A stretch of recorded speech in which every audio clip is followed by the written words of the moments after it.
funding our Lap of Australia. No, we don't have any paid sponsors. No, we didn't build a large savings account before we left. And no, I didn't bring the nail bag with me to find work along the way. That's right. So what we do is called online affiliate marketing. So what that means is we are the middleman between a large company and a consumer. And when that consumer buys one of our products or services, we get a very large commission. So we are leveraging social media, the phone in our hand every single day to make an income and make an impact at the same time. So we're also teaching, coaching, mentoring a large team to do exactly the same thing who have also had success as well. Why we went online, when we were planning our Lap of Australia, we really didn't want to have anything holding us back. A, being a budget, B, being a timeline, and then obviously, you know, that income along the way. So we thought if we can build something online that's going to be able to generate us an income to at least be able to pay for parks and diesel and stuff along the way, then we were going to get a better experience of doing our Lap of Australia. So if you're ever interested and want a bit more information about exactly what it is we do, please just reach out to us on any of our social media accounts, Facebook, Instagram, or just leave us a comment below on this video and one of us will reach out to you. Be sure to subscribe to our YouTube channel to follow our journey. Got my new yoga mat today. Going to make use of this time and start some yoga, do some stretching every day, and move my body, because it's very easy when you're stuck inside for a long period of time to not use your muscles and that kind of stuff. So my new baby. It is Monday night at 9 o'clock. 9 o'clock, and we have been on a team meeting now for about an hour. And it's still going. Our coach, Brody Nitro, is absolutely spitting fire. We're learning so much stuff. So these happen every single week. We have a team meeting with all of the Australian team, and the support in this community is absolutely amazing. So that's just a little snippet 77 people on at the moment of what we can see. So in this video today, what I'm doing is I'm running a separate USB plug. Now that USB plug is going to be in the back seat for charging devices, iPads, phones, drones, whatever it may be. In the back seat I've got heaps of plugs that you can see down here that I've added, but while we're driving, I found that it's good to have ones up the front as well. So today's video, what I'm going to do is I'm going to tap into the fuse box there, which is from the auxiliary battery. I'm going to run cable all the way down the front of the car, and I'll put a USB in the center console so we can use it from the rear. I'll show you the journey along the way. I realised that Elise and I have gone for a lot of more USB ports than we thought, with charging devices, phones, iPads, navigation gear, drones, whatever it may be. So I'm adding 2 more USB plugs into the rear seats of the car in here behind the rear glove box. So just running the cables through now. This is the fuse box setup I've got in here from the dual battery. So that's running all the accessories off the auxiliary battery. So obviously we can use these USBs and all that sort of stuff while the car's off, and it's not going to drain the battery. So this all comes from the auxiliary battery. All right, so now I'm just obviously I've connected these terminals up, used proper crimps to put these eye terminals on. They simply go into there. This one will be the positive side, so I've got a blade fuse ready to go in once that's finished there. So once that's hooked up, then we'll have how it works.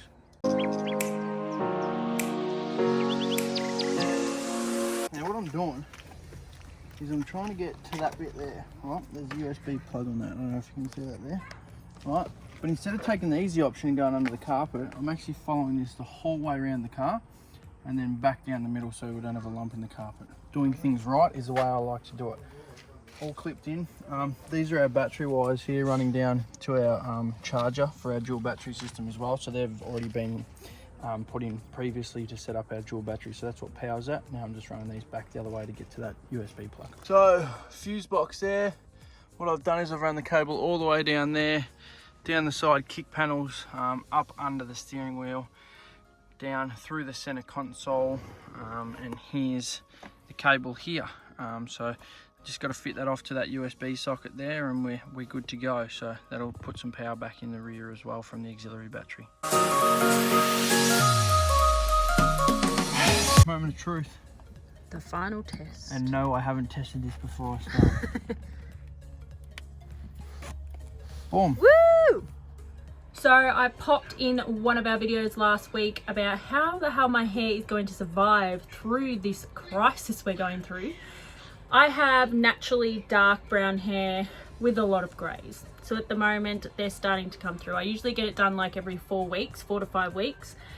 So it's probably due soonish, in probably another week or so. So would love to know in the comments section how you lovely ladies are surviving without getting your hair done when needed. Ooh, what are you painting, Riley? I'm painting this underpaint. An Easter egg. The Easter one is my favorite.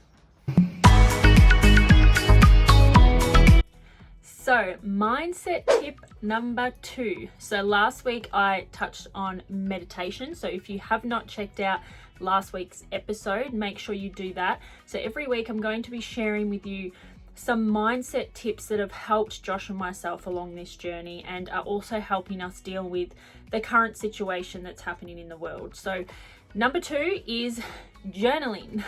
So this is something that, you know, we probably all used to do as kids, like write in your own diary, all that stuff. But when we get older, it's super vital and so valuable to start journaling and literally just writing out your emotions. That's all it is. That's all I do. So I try to do this as much as possible every day, if not every second day, at night, in the morning, whenever you feel like doing it. It's completely up to you. It's a great way to start your day.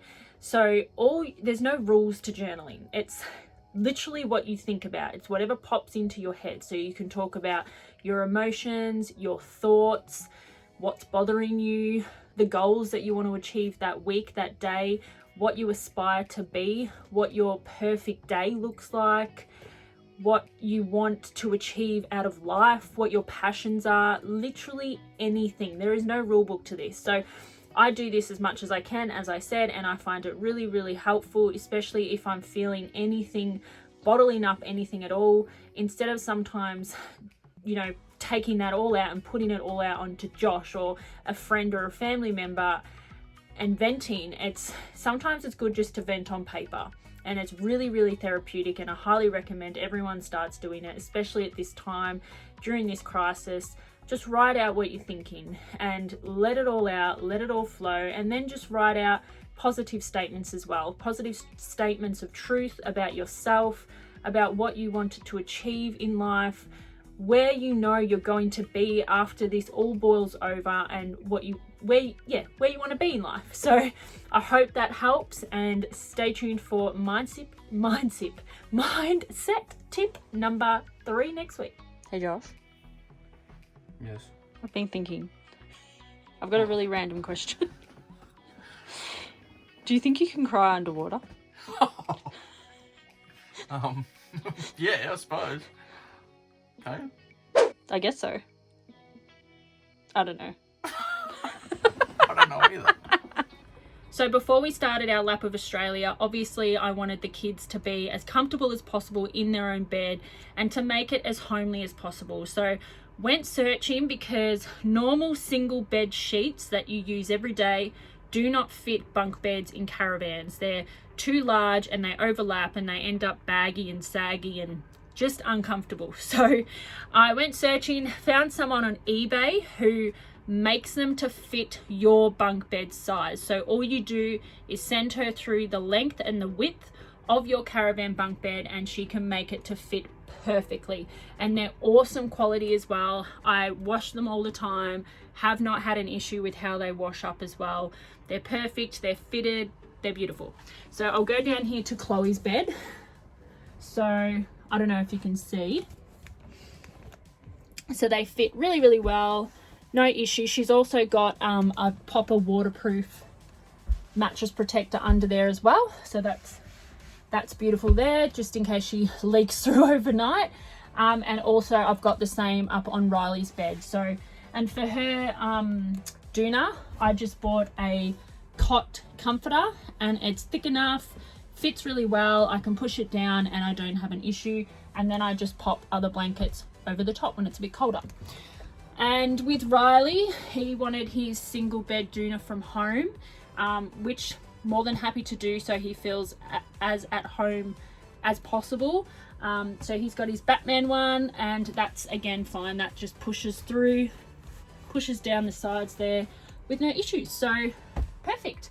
And I hope that helps. So if you have any questions on exactly where we got it, who to speak to, anything at all, please just reach out on any of our social media or pop it in the comments section and I'll get back to you. Look up. You can do it. Going all by yourself. Straight to mum. Oh, well, kind of. Oh my god. Any animals? That's the wind. Riley, What's that? Again? what is it? How did that get there? I think the other one he did again. The Easter Bunny did it? Oh my goodness. What else we got? Oh, what? What is that? What is it, Mr. Doobie? It's It's a Mr. derby. Oh, Wow. how did he get stuck I there? don't know. The Easter Bunny mine.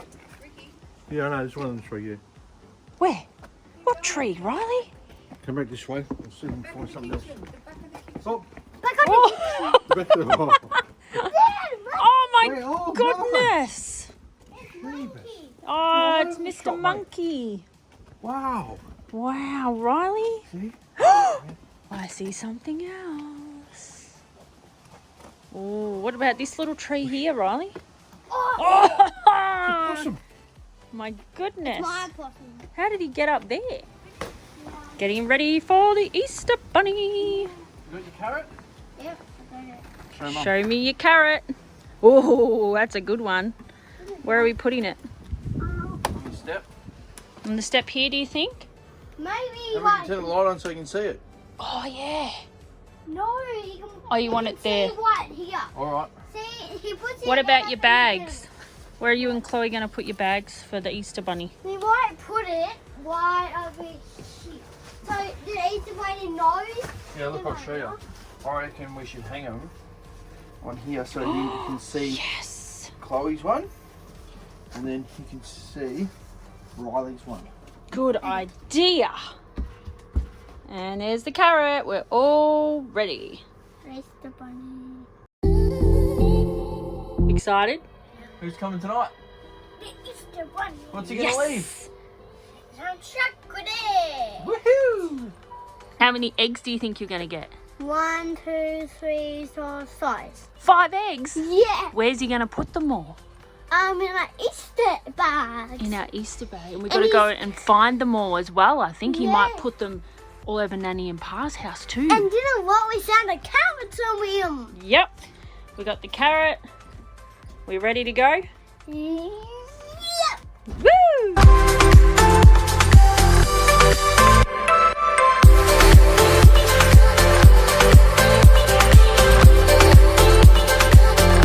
Hey guys, thank you for watching our latest episode. We hope you all had a very, very happy Easter, spending it with family, because we're kind of stuck doing that at the moment. Take advantage of it. Yes, be thankful, be grateful for what you have, and build on those relationships and connections. So thank you for watching, and don't forget to subscribe.